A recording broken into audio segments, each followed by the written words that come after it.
மானும் குள்ளநரியும். ஒரு அடர்ந்த காட்டில் மானும் குள்ளநரியும் நெருங்கிய நண்பர்களாக இருந்தனர். அவர்கள் இருவரும் எங்கு சென்றாலும் சேர்ந்தே செல்வார்கள். ஒரு நாள் அவர்கள் இருவரும் உணவு தேடி அங்கேயும் இங்கேயும் அலைந்து கொண்டே இருந்தார்கள். வெகு தூரம் நடந்து அவர்கள் இருவரும் காட்டை தாண்டி ஊருக்குள் வந்து விட்டார்கள். அப்போது அங்கே அழகிய பழைமையான வயல்களை கண்டனர். அந்த வயலில் நிறைய நண்டுகள் இருந்தன.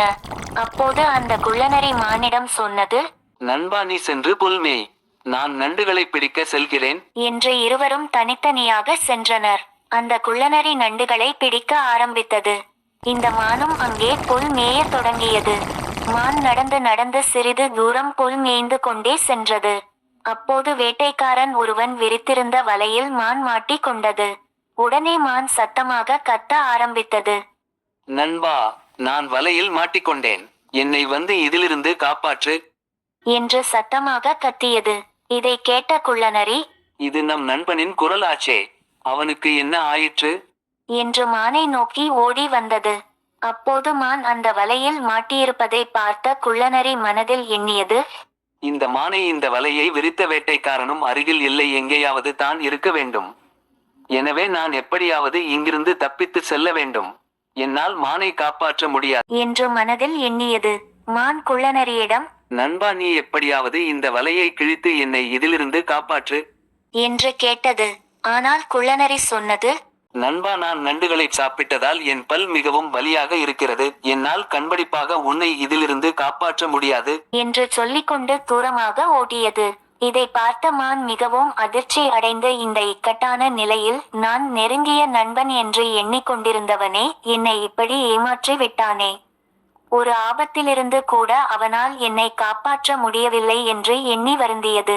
மான் வேட்டைக்காரன் வருவதை பார்த்து மனத்தில் எண்ணியது, கண்டிப்பாக இந்த வேட்டைக்காரன் என்னை கொன்று விடப் போகிறான் என்று பயந்தது. எப்படியாவது இதிலிருந்து தப்பிக்க வேண்டும் என்று மான் எண்ணியது. எனவே வலையில் இருந்து மான் சத்தம் போட்டது.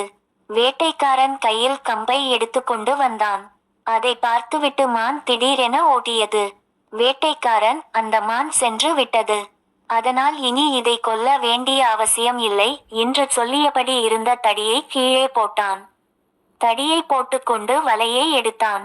வலையை எடுத்த உடனேயே அங்கிருந்து தப்பித்து ஓடியது மான். இதை பார்த்ததும் குள்ளநரிக்கு தன் மேலிருந்த தவறை உணர்ந்தது. இந்த வேட்டைக்காரனும் மானை பின்னாலேயே விரட்டிக் கொண்டே வந்தான்.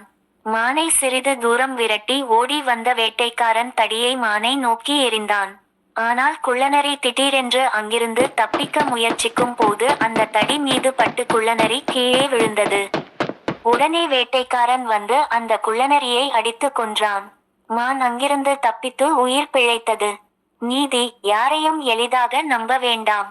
இந்த கதை உங்களுக்கு பிடித்திருந்தால் லைக் பண்ணுங்க, ஷேர் பண்ணுங்க, மறக்காமல் நம்ம சேனலை சப்ஸ்கிரைப் பண்ணுங்க.